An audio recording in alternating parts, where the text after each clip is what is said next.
नाशिकच्या संदर्भ सेवा रुग्णालयामागील डीपीचा शॉक लागून एक जण जखमी.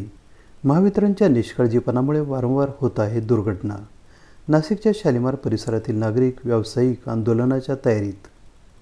नाशिकच्या शालिमार भागातील संदर्भ सेवा रुग्णालयाच्या मागील भागात जी वसाहत आहे तिथे महावितरण कंपनीचे एक विद्युत डीपी आहे. तेथे वारंवार दुर्घटना घडत असतात. त्याविषयी महावितरण कंपनीकडे वेळोवेळी तक्रार करूनही महावितरणकडून तक्रारींची दखल घेतली जात नाही. आजही अशीच एक दुर्घटना घडली. त्यामध्ये एका व्यक्तीचा प्राण जाता जाता वाचला, मात्र त्याला जोरदार विजेचा झटका लागून तो भाजून जखमी झाला आहे. त्याला परिसरातील नागरिकांनी जिल्हा शासकीय रुग्णालयात उपचारासाठी दाखल केले आहे. जुने सिव्हिल हॉस्पिटल लगत असलेल्या झोपडपट्टीजवळील डीपीचा शॉक बसून काळू भाऊ इचरीज वय वर्ष 55 राहणार इनसगाव मैरावणीजवळ हे मोठ्या प्रमाणावर भाजून जखमी झाले. मोठ्या प्रमाणावर लोड असलेल्या हाय टेन्शन वायरचे मोकळे जाळे व डीपी असलेल्या या भागामध्ये वारंवार शॉर्ट सर्किट होऊन आगीचे लोड बाहेर पडतात. तसेच आग लागून मोठ्या प्रमाणावर वित्तहानी वारंवार होते. आत्तापर्यंत शेकडो वेळा महावितरण अधिकाऱ्यांना याबाबत तक्रारी, घेराव मोर्चा अशा प्रकारची आंदोलने करून सुद्धा सदर भागातील अधिकारी या अतिशय गंभीर समस्येकडे लक्ष देत नाहीत. महापालिका तसेच महावितरण अधिकाऱ्यांनी सदरची गंभीर बाब अनेक वेळा स्वतः नेऊन दाखवून सुद्धा त्यात लक्ष घातलं जात नाही. ते लोकांच्या मरणाची वाट पाहत आहेत का, की त्यांना खरंच वेळ नाही आहे? यातून आगीची मोठी दुर्घटना घडू शकते. 100वर घरे असलेल्या झोपडपट्टीमध्ये येण्या जाण्यासाठी सुद्धा मार्ग नाही आणि अशा गर्दीत सदरची डीपी आहे.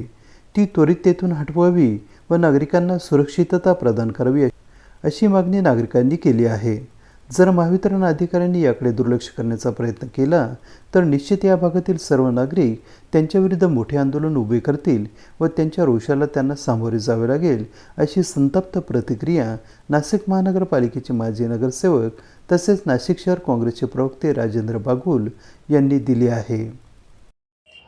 नाशिक महानगरपालिका क्षेत्रामध्ये जुने सिव्हिल हॉस्पिटल परिसरातील संदर्भ सेवाच्या बॅक साईडला जी वसाहत आहे कर्मचाऱ्यांची, झोपडपट्टीच म्हणता येईल तिला, तिथे असलेली डीपी ही वारंवार तिथे फुटते, ऍक्सिडेंट होतोय, आग लागते, दुर्घटना होते. 1000 वेळा तक्रारी केल्या, मोर्चे काढले, एमएससीबीच्या निदर्शनास आणून ठेवलं, पण एमएससीबीला काही घम नाही, पस्तावा नाही. लोक मेले तरी त्यांना काही घेणं देणं नाही, अशी परिस्थिती एमएससीबीच्या अधिकाऱ्यांची झालेली आहे. आज एक माणूस तिथे खाली पडलेला झोपलेला असताना त्या डीपीचा शॉक लागून तो माणूस प्रचंड भाजला गेला. आता त्याला नागरिकांनी आम्ही सर्वांनी बोलून रुग्णवाहिकेतून सिव्हिल हॉस्पिटलला ऍडमिट केलेलं आहे. परंतु आता अजूनपर्यंतही एमएससीबीला घम नाही, पस्तावा नाही, काही नाही. म्हणजे लोक मेले तरी, दुर्घटना घडली तरी त्यांना त्यांची काही जाणीव नाही.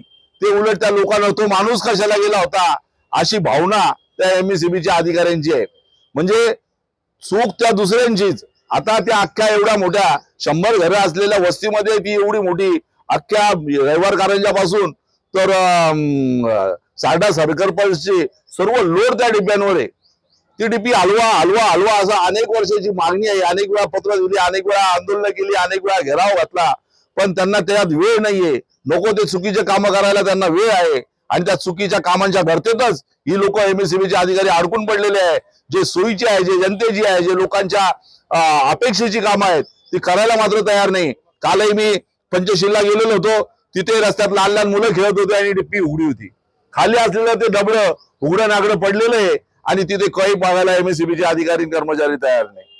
नुसते त्या केबिनच्या पंख्याखाली बसतात आणि काय काम करतात त्यांनाच माहित नाही. ते कधी साईड सुपरविजन नाही, साईडची व्हेरिफिकेशन नाही, साईड मध्ये कुठे कुठे काय काय डिप्या उघड्या पडलेल्या आहेत ते बदलायला तयार नाही. लोक मरतायत, जीवनिशी मरतायत, काही घेणं देणं नाहीये, कुणी तक्रार करायचीच नाही. आम्ही काय त्यांना ऐकू येत नाही आणि त्यांना बोलता येत नाही आणि त्यांना काही समजत नाही, असा मतिमंदांचा कारभार एमएससीबीचा आहे असं म्हटलं तर अवघड ठरणार आहे.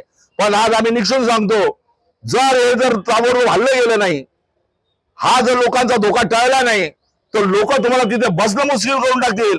मग ते एमएससीबीचे किती मोठे अधिकारी राहो, कारण पैसे द्यायला, लाईट कापा, बिल नाही भरलं तर तुम्ही पळत येता लाईट कापायला, बंद करायला. आणि मग अशा वेळेस मात्र तुम्हाला हे काही सुचत कसं नाही. हा लोकांचा जीव धोक्यात घालणं जे एमएससीबीचं आहे ते ताबडतोब बंद झालं पाहिजे.